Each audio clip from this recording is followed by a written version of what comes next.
تو پھر اس واقعے کا صحیح فائدہ ہم اٹھا نہیں پاتے ہیں۔ تو اللہ رب العزت نے قرآن میں بہت سارے واقعات بیان کیے،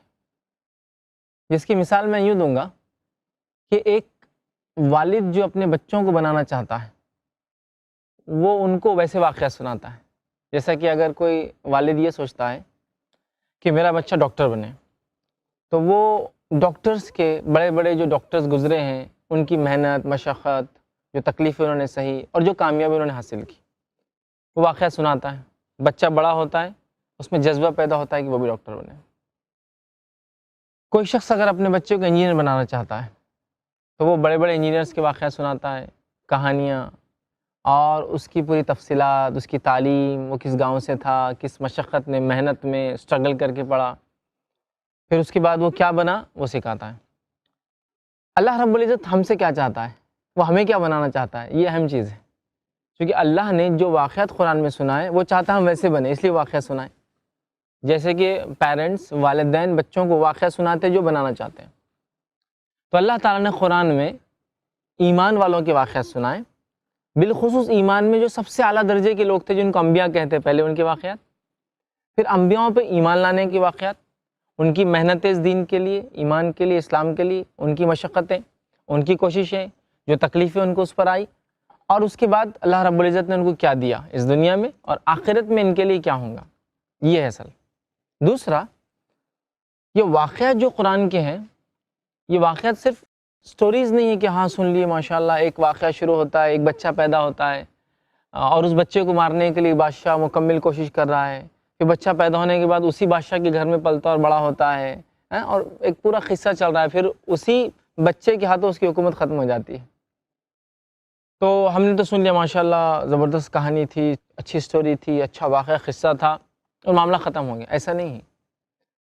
یہ واقعہ جب قرآن بتا رہا ہے ایک بچے کا جو موسیٰ علیہ السلام ہے مثال کے طور پر، جن کو مارنے کے لیے فرعون نے سب کچھ کوشش کر لی، اور ان کی پیدائش سے پہلے وہ ہر سال بچوں کو مارتا گیا، لیکن اللہ کا کرنا دیکھیے، جس سے وہ ڈرتا تھا وہ بچہ انہی کے گھر میں گیا، موسیٰ علیہ السلام وہیں پلے اور بڑے۔ تو اس میں ہمارے لیے بہت ساری نصیحتیں، وہ یہ ہے کہ سب سے برے حالات میں بھی اللہ تعالیٰ جس کو بچانا چاہتا ہے اس کو بچا لیتا ہے، یہ اس کی عبرت ہے۔ اسی طرح ان واقعوں میں نصیحتیں ہوتی ہیں، عبرت کیا نصیحتیں، مطلب جب ان واقعات کو ہم قرآن کے سنتے ہیں تو ہمیں بہت ساری چیزیں سیکھنے کو ملتی ہیں، نصیحتیں ہوتی ہیں، اس میں لیسنس ہوتے ہیں، اسباق ہوتے ہیں، چیپٹرز ہوتے ہیں، جن کو جب ہم سنتے ہیں تو اس سے ہم بہت سارے زندگی میں کیا عمل کریں وہ ہدایتیں حاصل کرتے ہیں۔ جیسا ایک مثال دیتا ہوں، ابھی واقعہ تو ہم سنیں گے انشاءاللہ آگے، کوئی ایک یوسف علیہ السلام، قرآن نے یوسف علیہ السلام کا واقعہ بیان کیا۔